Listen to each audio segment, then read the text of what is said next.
So, dito nga po mga kalingap mga ka-EDC, Kalingap Edo nalungkot sa narinig kay Beyonce. So, ano nga ba ito, no? Yan po yung ating pag-usapan po mamaya mga kalingap mga ka-EDC. Pero bago po natin ipagpatuloy ang video ito, sa mga bago pa lang po sa ating munting channel, wag po natin kalimutang suportahan ang ama ng Kalingap, Kuya Val Santos Matubang at Kalingap Rob. At baunawa, panoorin po muna ang full video bago mag-comment para malaman ang nilalaman ito. So, dito nga po mga kalingap mga ka-EDC, sa part 46 nga po ng EDC, grabe, sobrang nakakakilig dahil nga po itong si Kalingap Edo ay gustong makasama ng matagal itong si Beyonce. Kaya naman niyaya itong si Beyonce nga po na sumama muna doon sa kanila. Yun nga lang po mga kalingap mga ka-EDC, umayaw nga po itong si Beyonce. Kaya sabi ni Kalingap Edo nga po na grabe naman daw po itong si Beyonce nga po mga kalingap. Pero yun nga mga kalingap mga ka-EDC, syempre nagpapalambing din po ang ating wifey sa kanyang hobby nga po. Kaya naman sabi ni Beyonce, pilitin mo muna ako, di ba? Sana all sobrang nakakakilig mga kalingap. Kaya naman itong si Kalingap Edo nilambing din ang kanyang wifey nga po at sinabing sige na please, di ba, ang sweet.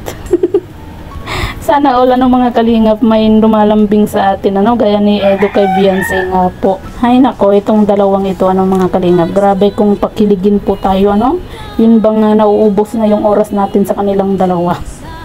Dahil nga po sa kakapanood po ng mga video nga po nila sabi nga ni Kalingap Edo, Sabado naman daw po bukas, sabi nga po ni Kalingap Edo, kasi nga po gusto niya nga masolo at makasama ng matagal itong si Beyonce dahil dahil nga po kapag may shooting nga sila saglit lang, kumbaga saglit lang daw po niya nga nakakasama itong si Beyonce kumbaga nakukulangan itong si Kalingap Edo sa oras nilang dalawa nga po, kulang na kulang nga daw po para sa kanya yun. Pero syempre itong si wifey natin hindi pumayag nga po na sumama dito kay Kalingap Edo sa kanila dahil ang gusto ni Beyonce nga po i-surprise din po itong si hubby nga po niya, diba?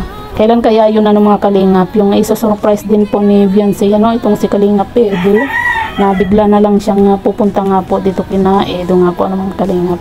Ang nakakatawa dito mga kalingap, itong si Beyonce bumalik na naman po yung dating ugali po na kung ano-ano ang kanyang mahawakan, kinukulikot hanggang sa nasira na lang yung bakod nga po kung noon yung bulaklak at yung mangga ang pinagdidiskitahan nga po nitong si Beyonce, ngayon naman po yung bakod, diba? Ay nako, Beyonce grabe grabe yung kilig ko po sa usapan ng dalawang ito.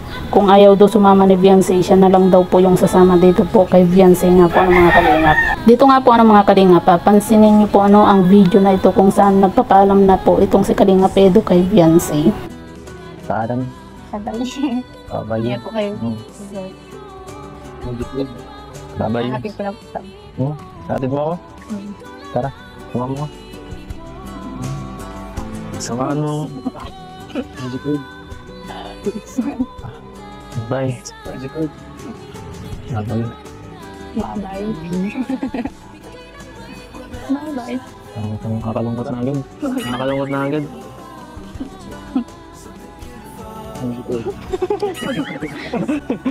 Sige na. Bye-bye na. Saan hatid ko na po kayo? Hatid na. Para hindi nyo miss. Para di mamiss. Paano na-miss na agad kita. Gusto ko lagi nakikita. Para di kita mamiss, samahan mo na lang ako. So yan po mga kalingap mga ka-EDC, napansin nyo ba itong dalawang ito kung saan yung nagpapaalam na itong si Kalingap Edo kay Beyonce, yun bang parang gusto ng dalawa na maghawak kamay pero syempre naiilang at nahihiya silang dalawa dahil nga po syempre may camera na nakatutok nga po sa kanila. Diba? Pansin nyo ba yun mga kalingap? Ako pansin ko po yung video na yun kung saan parang gustong maghawak kamay ng dalawa Tapos itong si Beyonce nga po mga kalingap mga ka-EDC, parang palingon-lingon nga po nung time na yan tapos itong yung kamay ni Kalingap Edo parang gustong hawakan nga po yung kamay ni Beyonce, diba? Ang sweet mapapasana all ka na lang po mga kalingap.